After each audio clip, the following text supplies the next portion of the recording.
फैसले के अहम बिंदु समझ लेते हैं, क्योंकि ये जो आवागमन होगा एक राज्य से दूसरे राज्य यानी एक जिले से दूसरे जिले में अगर जाएंगे तो उसके लिए दरअसल कुछ प्रोटोकॉल्स का पालन करना पड़ेगा, क्योंकि कोरोना से लड़ाई अभी जारी है, चल रही है।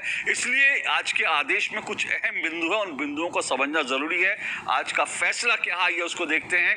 गृह मंत्रालय का आदेश है, ये बड़ा फैसला कि लॉकडाउन के चलते अन्य राज्यों में फंसे प्रवासी मजदूरों के लिए जो फैसला है, खासकर प्रवासी मजदूरों के लिए ये बहुत अहम, बहुत राहत भरी खबर है।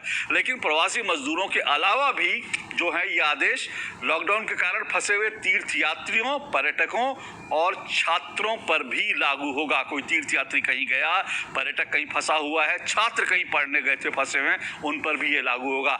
ये सभी लोग सड़क मार्ग से, इस बात को ध्यान रखिएगा, यहाँ सड़क मार्ग है, क्योंकि आपको मालूम है हवाई जहाज जो है इस वक्त विमान नहीं उड़ रहे हैं, ट्रेनें नहीं चल रही हैं, तो सड़क मार्ग से अपने अपने गृह राज्य जिलों में या शहरों में जा सकेंगे सड़क मार्ग से। इस बात को याद रखिएगा।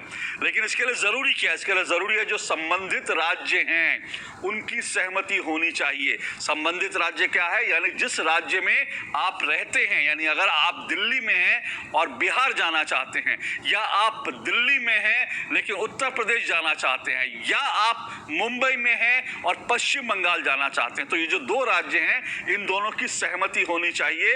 इन दो राज्यों की, यानी जिस राज्य में आप रहते हैं और जहां आप जाना चाहते हैं, इन दोनों राज्यों की सहमति होनी जरूरी है। सहमति के साथ साथ ये भी जरूरी है कि राज्य एक दूसरे से परामर्श करके इन लोगों को स्थानांतरित करेंगे। एक दूसरे से कोऑर्डिनेशन बड़ा जरूरी है। बिहार का व्यक्ति अगर दिल्ली आना चाहता है तो कोऑर्डिनेशन बिहार सरकार में, दिल्ली सरकार में कोऑर्डिनेशन बड़ा जरूरी है। ऐसे सभी लोग जब अपने गंतव्य स्थान पर पहुंचेंगे, गंतव्य स्थान का मतलब हुआ अगर पश्चिम बंगाल का व्यक्ति जो है वो वापस जाना चाहता है, वाराणसी जाना चाहता है, प्रवासी मजदूर है, पश्चिम बंगाल में काम कर रहा है लेकिन वो जाना चाहता है वाराणसी अपने गृह जिले में, तो जब वो गृह जिले में अपने वाराणसी यानी गंतव्य स्थान पर पहुंचेगा तो स्थानीय स्वास्थ्य अधिकारी उसकी जांच करेंगे। यह जरूरी है, स्थानीय जांच जो अधिकारी उनकी जांच करेंगे।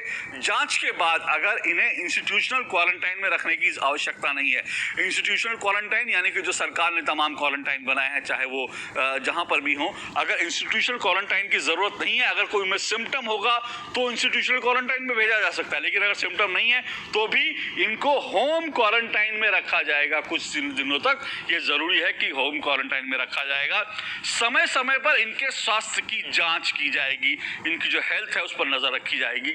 और साथ साथ इंपॉर्टेंट बात यह भी है कि ऐसे सभी व्यक्तियों को आरोग्य सेतु ऐप का उपयोग करने के लिए प्रोत्साहित किया जाएगा।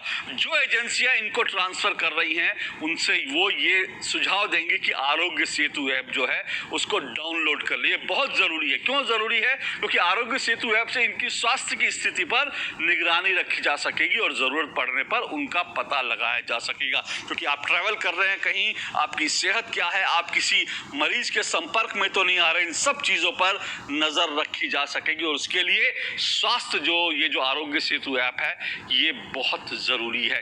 तो ये गाइडलाइंस है मोटी मोटी, और इस गाइडलाइन का पालन करते हुए जो तमाम लोग हैं, चाहे मजदूर हों, छात्र हों या फिर तीर्थयात्री हों या पर्यटक हों, वो अपने अपने घर के लिए वापस जा सकेंगे। अपने आप में आज का ये फैसला बहुत बड़ा फैसला है, बहुत अहम फैसला है। साथ साथ एक और अच्छी खबर आज जो आई, राहत भरी खबर हो, ये उसके बारे में भी आपको बताऊंगा। कृषि क्षेत्र में क्या